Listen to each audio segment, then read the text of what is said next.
Mi nombre es Daniel, y durante casi 2 décadas fui un fantasma en mi propia vida, un navegante perdido en un mar de decisiones equivocadas y una oscuridad autoimpuesta que sofocó toda la luz que alguna vez prometió mi juventud. Si pudieran verme en mis 30 y tantos años, me verían no como el hombre que soy ahora, sino como un amasijo de cinismo, desesperanza y una arrogancia mal disimulada que servía como mi única y frágil armadura contra un mundo que yo había decidido odiar. La oscuridad de la que hablo no era solo una metáfora, se manifestaba en cada rincón de mi existencia. Mi apartamento, en el corazón de una ciudad que vibraba con vida, era un refugio de sombras, las cortinas siempre corridas, el polvo acumulándose como un manto de olvido sobre los muebles y el silencio solo roto por el eco vacío de mi propia respiración. Había cortado los lazos con mi familia, convencido de que eran ellos quienes me habían fallado, cuando en realidad era yo quien había empujado la esperanza fuera de mi vida con una violencia silenciosa. Mi caída no fue un evento súbito y dramático, sino una erosión lenta, un desgaste constante del alma que comenzó en el momento en que elegí el resentimiento como mi compañero de viaje. Fui un estudiante brillante, un joven lleno de promesas que soñaba con cambiar el mundo, pero el primer fracaso profesional me golpeó con una fuerza que mi ego inmaduro no pudo soportar. En lugar de aprender y levantarme, elegí culpar al sistema, a la injusticia, a la mala suerte, proyectando mi propia falta de perseverancia en el exterior. Esa amargura se convirtió en el filtro a través del cual veía todo. El éxito de mis amigos era una burla, la felicidad de las parejas era una farsa, y cualquier intento de bondad era concebido como una manipulación. Me refugié en un trabajo que me permitía la máxima soledad, un puesto administrativo donde podía cumplir mis tareas sin interactuar con nadie, evitando el contacto visual y construyendo una reputación de ser frío, inaccesible y francamente desagradable. Esta fachada me protegía de ser herido de nuevo, pero al mismo tiempo me aislaba completamente de cualquier posibilidad de amor, conexión o redención.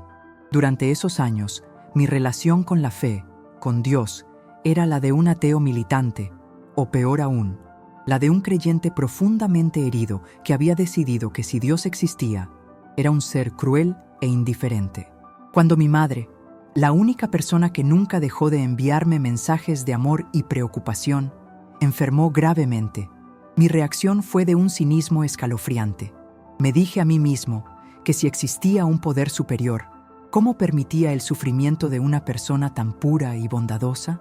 Utilicé su dolor y el mío propio por verla sufrir, como la prueba definitiva de que no había propósito, no había justicia, solo un caos absurdo. Me negué a visitarla en sus últimos meses, manteniéndome distante, enviando un escueto mensaje de texto en lugar de ofrecer mi presencia, mi consuelo o mi perdón. Elegí la cobardía emocional de la distancia, temiendo que su muerte finalmente destrozara la última pared que quedaba en mi corazón. Y cuando finalmente murió, la noticia me llegó por un correo electrónico de mi hermana, una formalidad que yo había exigido. Sentí un vacío atroz, pero mi orgullo lo cubrió rápidamente con una capa de falsa frialdad. Es el ciclo de la vida, me dije, negándome a llorar, negándome a arrepentirme, negándome a sentir la inmensidad de mi pérdida y, más importante, la inmensidad de mi fracaso como hijo. Pasaron años desde ese día, y la sombra de esa decisión me persiguió como una culpa latente. Mi vida se convirtió en una rutina mecánica, un ritual diario de levantarme, trabajar sin alma y volver a mi apartamento oscuro. Las noches las pasaba mirando el techo, o a través de las rendijas de las cortinas, envidiando la alegría trivial de los demás. A menudo bebía para silenciar el diálogo interno de reproches, pero el alcohol solo amplificaba mi soledad y mi resentimiento. El mundo exterior seguía girando, la gente seguía encontrando amor y propósito, pero yo me había anclado al fondo, convencido de que mi oscuridad era permanente. Mi aspecto físico lo reflejaba, desaliñado, con ojeras profundas que contaban la historia de mis noches sin paz, y una expresión perpetua de desconfianza y hartazgo.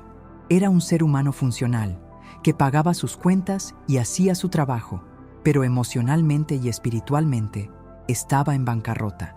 La oscuridad se había vuelto mi zona de confort, un ataúd de hábitos que me impedía ver que la luz no se había ido del mundo, sino que yo era el que había sellado las ventanas.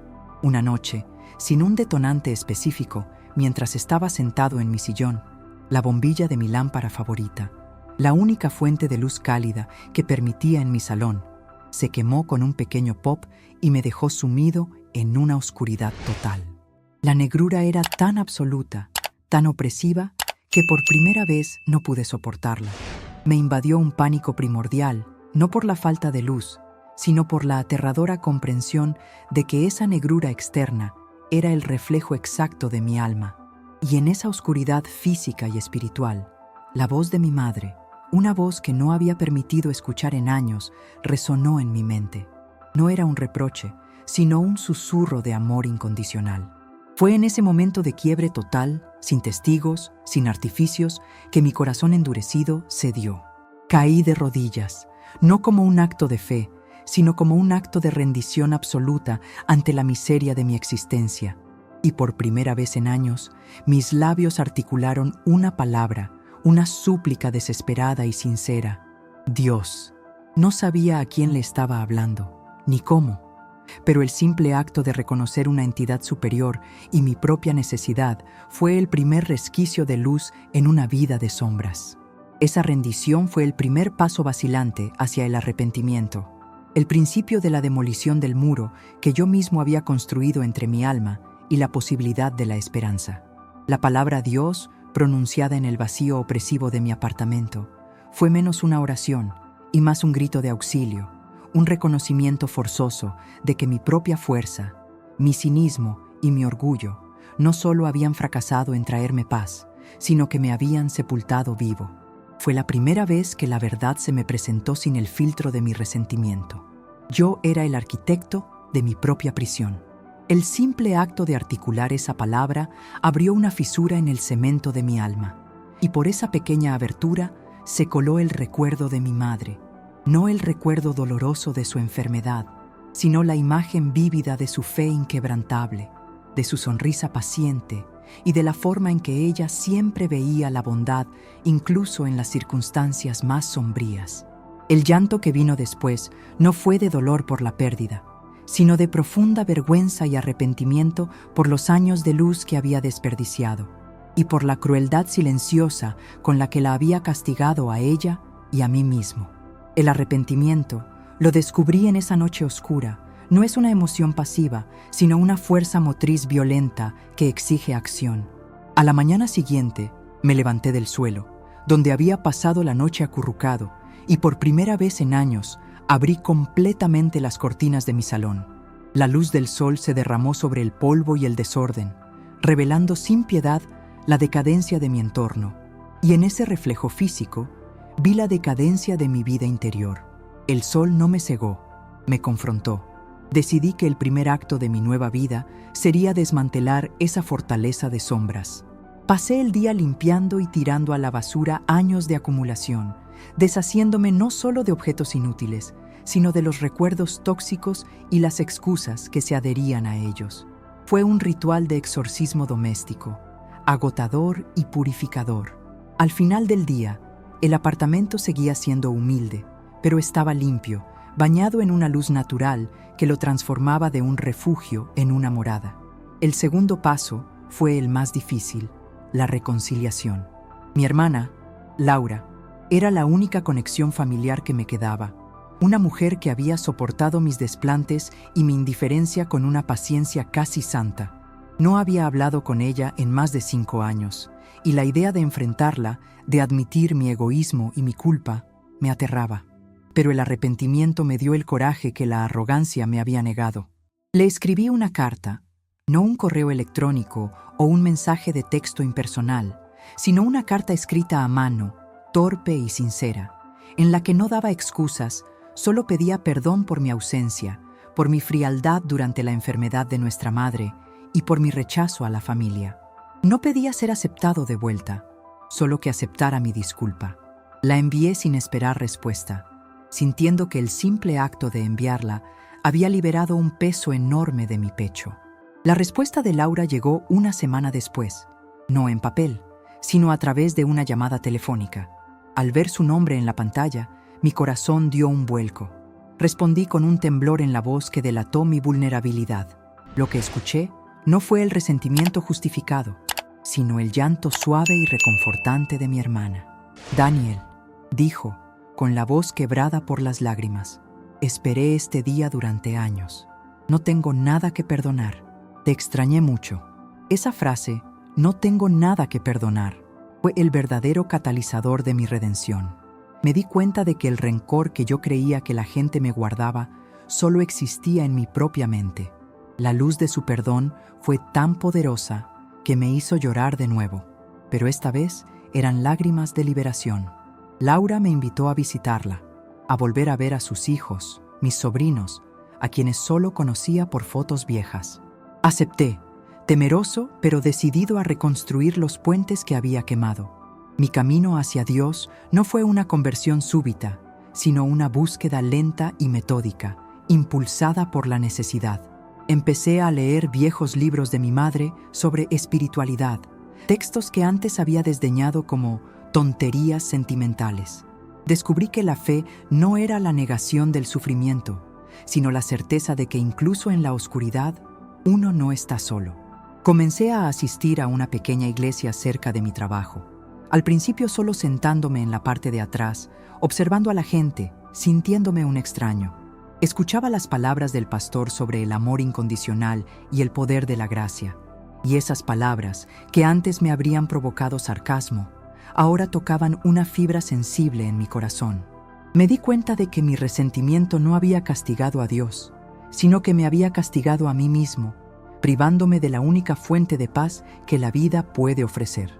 La oscuridad no era la ausencia de Dios, sino mi autoimpuesta negación de su presencia.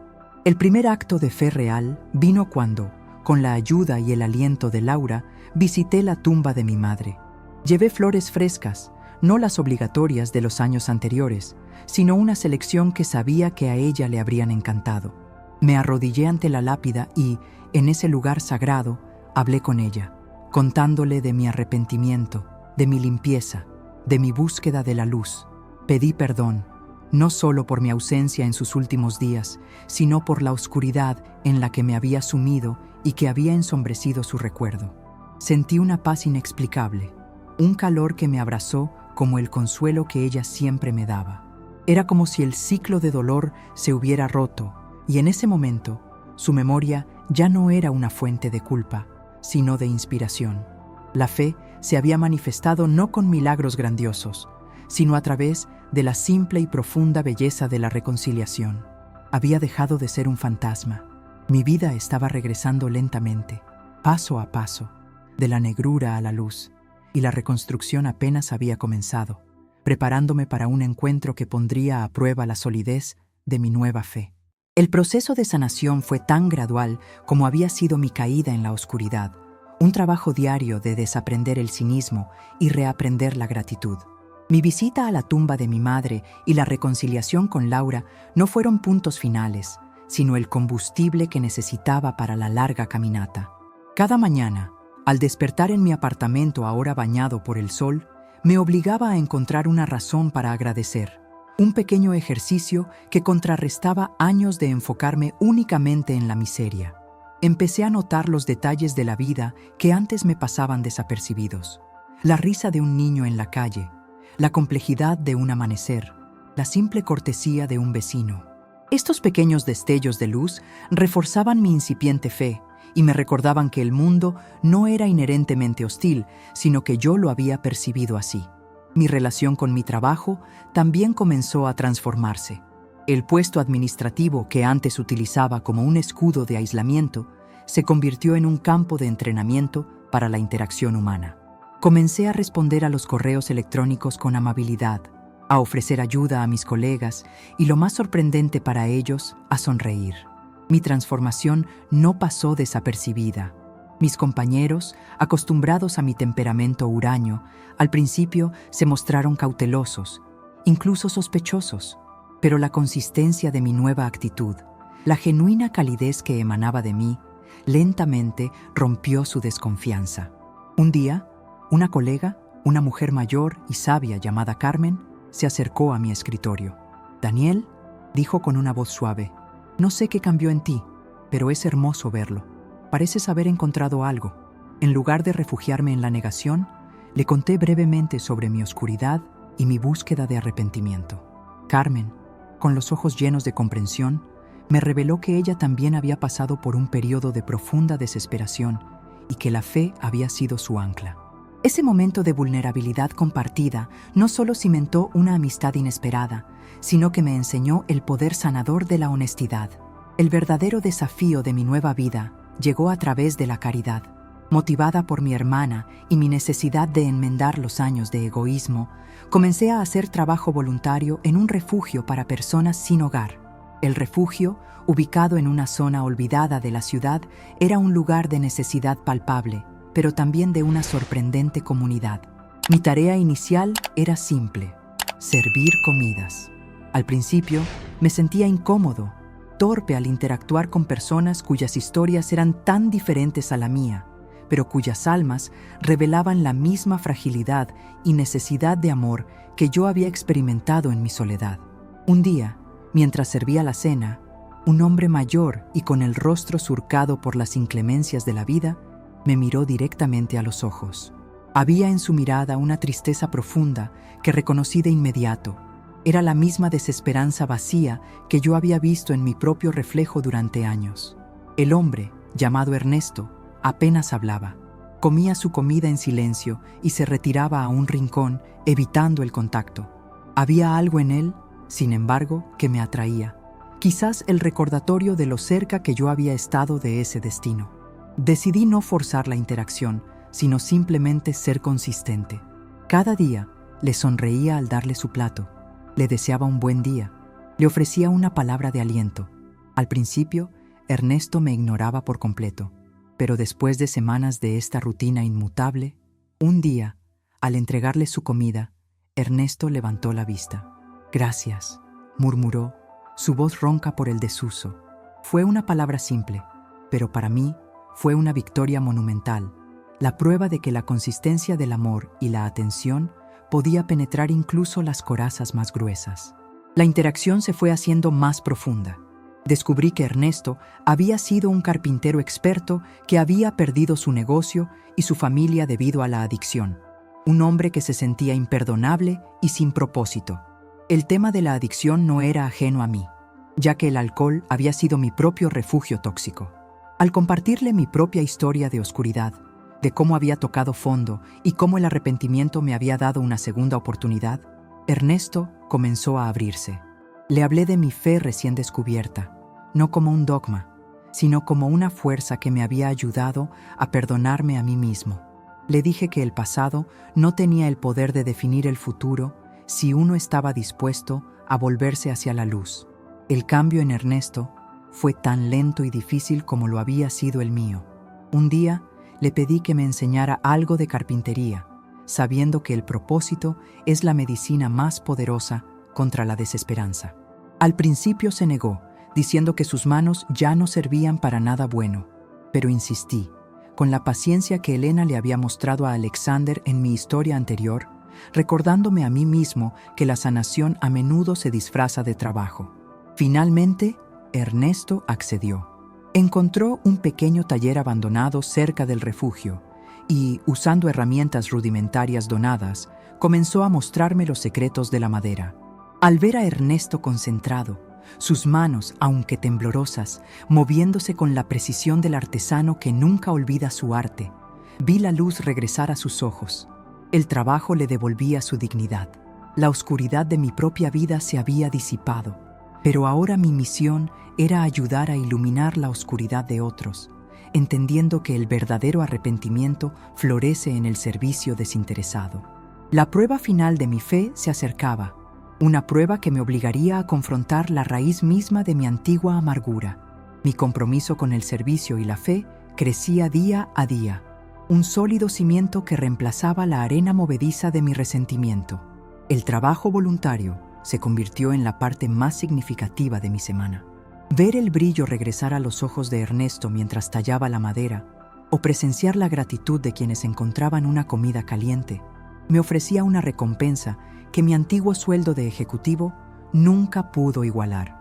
Sin embargo, la reconstrucción de mi vida no estaría completa sin confrontar la fuente original de mi oscuridad, el fracaso profesional que años atrás había desatado mi ola de cinismo y mi aislamiento.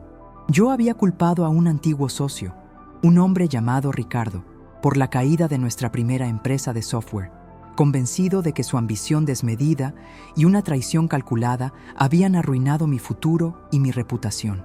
Esta convicción había sido el núcleo de mi amargura durante años. Un sábado por la tarde, mientras organizaba una colecta de ropa para el refugio, la providencia, con su habitual sentido del drama, me puso cara a cara con mi fantasma. Ricardo entró al centro de donaciones. No vestía el traje de alta costura que yo recordaba.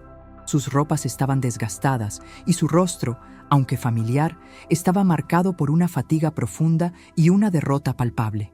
Había cambiado de manera tan radical como yo, pero en la dirección opuesta, hacia un deterioro que reflejaba una lucha de años. Al verme, se detuvo en seco, el shock evidente en sus ojos. Yo, por mi parte, sentí un torrente de emociones contradictorias. El viejo rencor intentó surgir, pero fue sofocado por la calma que mi nueva fe me había dado, y una punzada de compasión. Pude ver en él al hombre que yo había sido, un alma perdida, consumida por su propio infierno. Ricardo intentó huir, avergonzado de que yo lo viera en esa situación, pero lo detuve con una voz firme pero suave. «Ricardo, espera, por favor». Se giró, la derrota grabada en sus facciones. «Daniel», murmuró, apenas un susurro. «Lo siento, no esperaba verte aquí, especialmente aquí. Sé lo que piensas de mí». Me acerqué a él, extendiéndole una mano que no tenía la intención de juzgar, sino de ofrecer apoyo. «Lo que yo pensaba de ti es parte de la oscuridad que he dejado atrás. He venido aquí a ayudar, Ricardo. ¿Qué necesitas?». La pregunta, desprovista de recriminación, lo desarmó por completo.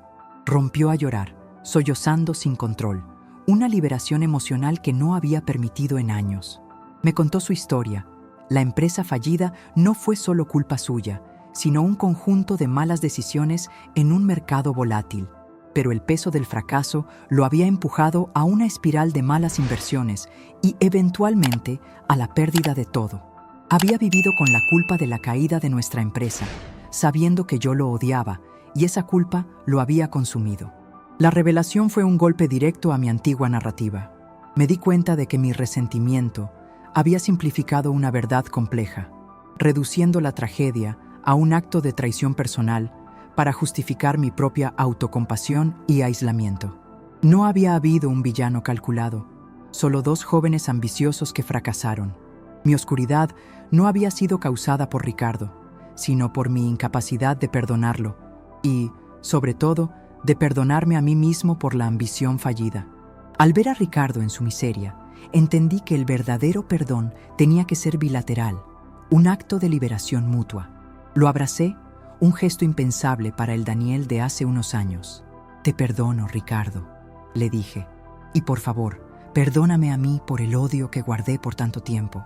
Elegí culparte para no enfrentar mi propia cobardía. El verdadero fracaso no fue la empresa, sino la forma en que manejé la pérdida». El rencor nos mantuvo a ambos en la oscuridad. La profundidad de ese perdón, ofrecido y recibido, fue la medicina más poderosa que había tomado en mi vida. En ese momento, sentí que la última atadura de mi pasado tóxico se rompía. Dios no había iluminado mi vida para hacerme exitoso, sino para enseñarme el poder transformador de la misericordia. Le ofrecí a Ricardo un lugar en el refugio, una comida caliente y, lo más importante, la oportunidad de un nuevo comienzo. Le presenté a Ernesto, el carpintero, sugiriéndole que usara sus habilidades en el taller. La reunión de los tres, Daniel, el ex ejecutivo cínico, Ernesto, el carpintero alcohólico, y Ricardo, el socio fallido, en un refugio para indigentes, era una parábola viviente de la gracia y la segunda oportunidad. El refugio se convirtió en un crisol de redención, un lugar donde las personas, despojadas de sus títulos y riquezas, podían reconstruir sus vidas sobre cimientos de humildad y apoyo mutuo. Mi oscuridad había sido total, pero el arrepentimiento y el perdón me habían devuelto la luz, no solo para mí, sino para aquellos a mi alrededor que, al igual que yo, habían vivido años en las sombras del error y la desesperanza. El camino hacia la luz era, y siempre sería, a través del servicio y la capacidad de ver la humanidad, incluso en nuestro más grande enemigo. La presencia de Ricardo en el refugio, trabajando codo a codo conmigo y con Ernesto, era la prueba tangible de que el perdón no solo sana el alma, sino que también tiene la capacidad de crear milagros en la vida real. Los tres, unidos por el fracaso y la redención, formamos un equipo improbable. Ricardo, con su mente analítica y su habilidad para la planificación, no tardó en aplicar su destreza empresarial a la logística del refugio, optimizando la distribución de recursos y organizando las donaciones de una manera que maximizaba su impacto. Ernesto, con sus manos talentosas, transformó el pequeño y desvencijado taller en un espacio productivo, enseñando carpintería y ebanistería a otros residentes, proporcionándoles no solo una habilidad, sino un renovado sentido de valía. Y yo, Daniel, utilicé mi experiencia administrativa para interactuar con donantes y autoridades locales, sirviendo de puente entre el mundo del éxito que una vez desprecié y el mundo de la necesidad que ahora abrazaba. Habíamos invertido los roles. La ambición que antes nos había destruido, ahora se canalizaba hacia el bien común. El refugio dejó de ser simplemente un lugar para pasar la noche y se convirtió en un centro de rehabilitación laboral y espiritual. Los residentes, al ver a tres hombres que habían conocido el éxito y el fracaso trabajar con tanta humildad y dedicación, encontraron inspiración. Las palabras del Evangelio que yo había aprendido a amar cobraron vida en el servicio activo. La fe sin obras es estéril. Mi relación con Dios ya no era una búsqueda solitaria, sino un pacto comunitario. Un entendimiento de que su luz se manifestaba más claramente en el acto de levantar a otros. Mi hermana, Laura, y su familia se unieron a nuestra causa, proporcionando apoyo emocional y organizando eventos comunitarios. El abismo que yo había abierto entre mi familia y yo se había cerrado, reemplazado por un amor y un propósito compartidos que eran más fuertes que la sangre o el dolor del pasado. El impacto de este trabajo no se limitó a las paredes del refugio. Un día, una empresaria local, dueña de una cadena de hoteles de lujo, visitó nuestro taller. Había escuchado sobre la calidad de los muebles rústicos que Ernesto y sus aprendices estaban fabricando. Quedó tan impresionada por la mano de obra y, sobre todo, por la historia de redención detrás de cada pieza, que nos ofreció un contrato para amueblar varios de sus nuevos hoteles. La noticia fue un estallido de alegría y esperanza. No solo proporcionaba ingresos sostenibles para el refugio, sino que también ofrecía un empleo digno y formal a varios de los residentes. La empresa, irónicamente, la llamamos Luz de Nuevo, un nombre que capturaba la esencia de nuestra transformación personal. En medio de todo este crecimiento, mi fe fue puesta a prueba una vez más, no con una catástrofe, sino con una bendición. Una mañana, al revisar el correo, encontré una carta formal de un bufete de abogados. Abrí el sobre con cautela. La carta informaba que, tras años de litigio y complejidades legales, una antigua inversión de mi madre, que yo siempre había creído perdida, finalmente se había resuelto a mi favor. La inversión, aunque modesta en su inicio, había crecido exponencialmente gracias a las decisiones financieras a largo plazo y la paciencia de un gestor de fondos. El monto era significativo, suficiente para garantizar mi comodidad financiera por el resto de mi vida y mucho más. Era la ironía final del destino. La riqueza había regresado a mi vida, pero ahora llegaba a través del amor incondicional de mi madre y no de mi propia codicia. La tentación fue momentánea, apenas un susurro. El antiguo Daniel habría visto ese dinero como la oportunidad de volver a la cima, de probar que su inteligencia era superior. Pero el nuevo Daniel, el que había aprendido a valorar el pan duro y la sonrisa de Ernesto, vio ese dinero como una herramienta de servicio, una amplificación de la misión que Dios le había encomendado. No dudé. Llamé a Ricardo y a Ernesto y les mostré la carta. Esto no es mío, les dije. Esto es de mi madre, y ella me enseñó que la verdadera riqueza es la que se comparte. Este dinero es el capital que necesitamos para hacer de Luz de Nuevo una fundación permanente, para comprar un terreno más grande, para expandir nuestro alcance y ayudar a miles de personas más. La decisión fue unánime. El dinero de la herencia de mi madre se convirtió en el fondo de dotación principal de la fundación. Este acto selló mi arrepentimiento. Había sacrificado mi orgullo en el perdón a Ricardo. Había sacrificado mi comodidad en el servicio a Ernesto y a los demás. Y ahora sacrificaba mi seguridad financiera personal para asegurar la continuidad de la obra. Me había despojado de todo el peso de la oscuridad y al hacerlo me había convertido en un canal de la luz. Mi vida, que había comenzado con tanta promesa y que se había hundido en un pozo de cinismo, florecía en un propósito que superaba con creces mis sueños originales de éxito mundano. La fe, que antes me parecía una debilidad, se había revelado como la fuerza más poderosa del universo, capaz de tomar un alma rota y convertirla en una herramienta de sanación para el mundo. La donación de la herencia de mi madre a la Fundación Luz de Nuevo fue el último y más significativo acto de mi redención. Un sacrificio que, paradójicamente, me hizo sentir más rico de lo que jamás fui como ejecutivo. El dinero, una vez una fuente de mi orgullo y mi desdén, se había transformado bajo la guía de la fe en un motor de esperanza y un multiplicador de oportunidades. Con el capital asegurado, pudimos adquirir un complejo de edificios abandonados en el centro de la ciudad que transformamos en un centro de capacitación integral. El taller de Ernesto floreció y la carpintería se expandió para incluir soldadura, jardinería y oficios digitales, todos diseñados para devolver a los residentes del refugio no solo un trabajo, sino una profesión y un sentido inquebrantable de autonomía. Ricardo, utilizando su talento para la organización, creó un sistema de mentoría que emparejaba a los graduados del programa con empresarios locales, asegurando que su reintegración a la sociedad fuera exitosa y sostenible. Mi propia vida se había estabilizado en una paz profunda y duradera. La sonrisa que antes era un gesto forzado para evitar la confrontación, ahora era genuina, nacida de la alegría de ver la transformación en las vidas de los demás. Me convertí en una figura paterna para los más jóvenes del refugio, compartiendo mi historia sin adornos, advirtiéndoles sobre el veneno del resentimiento y el poder destructor del orgullo. Les enseñé que la verdadera fortaleza no radica en no caer, sino en la humildad de pedir ayuda y la perseverancia de levantarse una y otra vez. Había pasado de ser un hombre que evitaba la luz a ser alguien que activamente la buscaba y la compartía, entendiendo que el arrepentimiento no es un fin en sí mismo, sino el principio de un viaje continuo de servicio.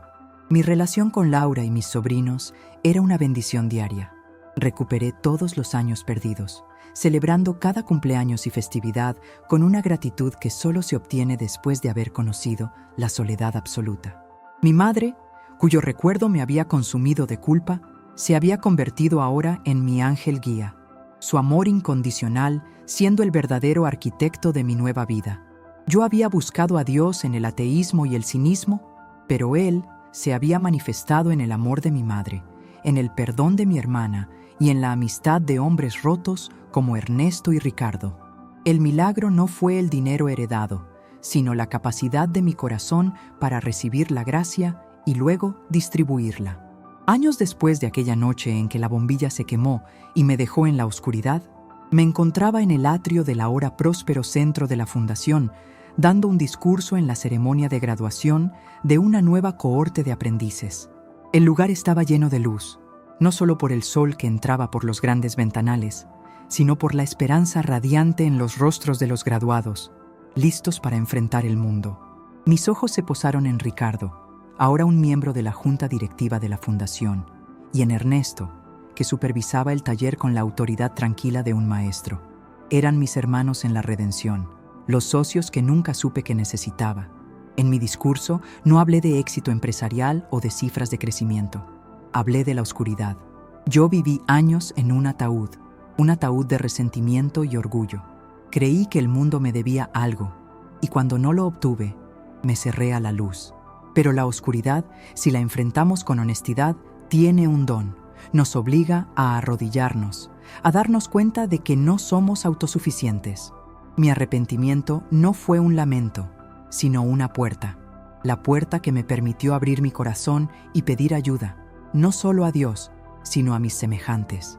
La luz regresó a mi vida no como un trueno, sino como un suave amanecer, paso a paso, a través de la limpieza de mi hogar, la disculpa a mi hermana, la amistad con Ernesto y finalmente el perdón a Ricardo. El dinero no me salvó, la humildad sí lo hizo. Si hay oscuridad en sus vidas, no la teman. Solo tienen que pronunciar esa palabra, Dios, ayuda, o lo siento, y la luz, con seguridad, inundará todo de nuevo. La luz nunca se fue, solo estaba esperando que ustedes abrieran las cortinas. Al finalizar, recibí una ovación de pie. Al bajar del podio, Ricardo me abrazó. Gracias, Daniel, susurró. Nos salvaste a todos. Yo lo miré, mi corazón desbordándose de una alegría indescriptible. No, Ricardo, nos salvamos el uno al otro. Dios nos puso a cada uno en la vida del otro para que la luz pudiera regresar. Mi vida era la prueba de que no importa cuán profunda haya sido la oscuridad en la que uno se ha sumido, el camino de regreso siempre está ahí, pavimentado con la sinceridad del arrepentimiento, la nobleza del servicio y el poder incondicional del perdón. Dios me había iluminado de nuevo, no para que fuera rico, sino para que fuera un faro en la oscuridad de otros. Y esa, sin duda, era la riqueza más grande de todas.